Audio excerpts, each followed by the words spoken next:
Was Battle of Z really that bad?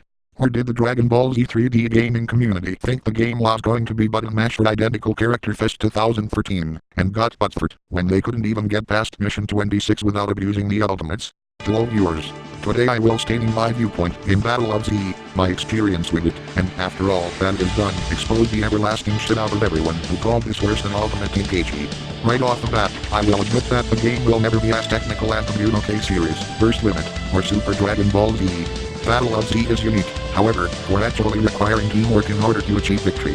One can't just charge in with a full team of pure melee types with no communication between the team, and not expect heavy losses. I learned this the hard way multiple times during online missions, in which most people picked characters with no retries, with Super Saiyan God Goku and Beerus being most prominent. Most of those matches, we either lost or barely won.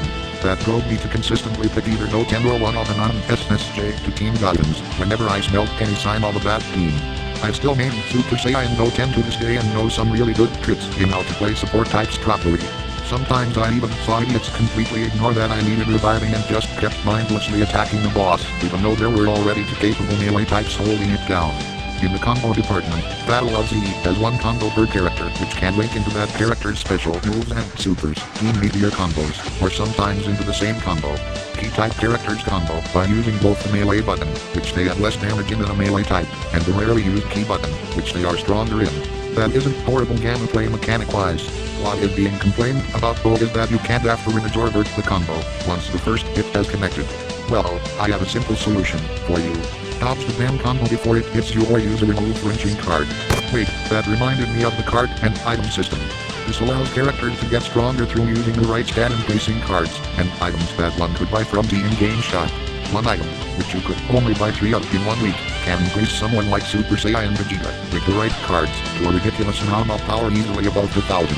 Yet surprisingly, I never saw anyone utilizing it until just before I stopped playing for a while. I actually liked Battle of Z a lot, except for the online PvP mode.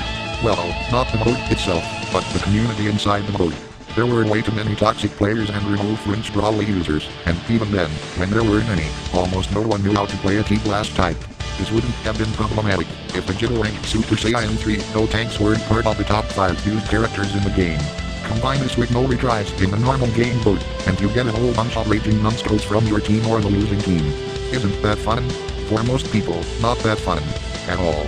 For the Call of Duty community, of course that's fun. The costume color changing mode was a nice addition, as we could differentiate ourselves from each other and have unique outfit palettes for a group of people. Even though the brighter colors in Super Saiyan states hurt my eyes, it is still good. But can you please explain to me why exactly black and red look so neat for the scrubs? I see that almost every bad player used those colors, and I think that specific palette is the most cliché piece of dog shit to ever show up in most media, just to stereotype poorly written villains. As you can tell, I am rather eager to counter most of the complaining done about the game. Now, about the AI in Battle of Z, it leveled up as the player used a character with the AI controlling it. Personally, I had mostly no problems with the AI, even when they were only level 1, as most of the time I was a support type myself, and knew how to use the team commands properly. Shockingly, I've seen lots of idiots whine about why no one revived them, blaming their AI teammate and never realizing they didn't command it to take the defensive before they died, nor have they leveled the teammate in question to match level.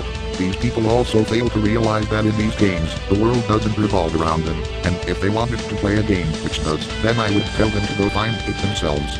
Now, a big moment in this entire discussion/rant, I'm going to prove to everyone here that Battle of Z is better in every way, except the soundtrack and character creation, than Ultimate Tenkaichi. How can a game that forces you to work with your teammates to accomplish things be worse than a rock, paper, scissors game without paper that has major balance issues, and a state that allows the user to cheat the rock, paper, scissors, and leave the opponent absolutely defenseless?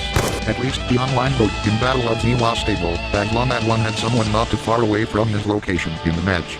For Ultimate Tenkaichi's online mode was unresponsive as hell in a match no matter how close the opponent was located to the person. Tournaments would randomly crash, and Vegeta was overpowered as hell. Even though the story mode was almost the same one as all the other Dragon Ball Z games before it, Battle of Z still was pretty challenging and skill-based. For Ultimate Tenkaichi's story mode required quick-timed events, missed important story events, almost broke my finger, and was really easy once one figured out the button the opponent was going to press. Besides, the Ultimate Tenkaichi is literally what the casual Dragon Ball Z community wanted, made by Spike in order to appeal to people who couldn't play Budokai Tenkaichi 3 or Raging Blast 2. Trying to make Battle of Z look inferior to it is pretty much implying that Dragon Ball Z is a game, and Dragon Ball Z for Kidep were good games, which is outright false. That is the end of this rant, and I believe I made my point very clear. This is Wesker Rocks. Have an amazing day.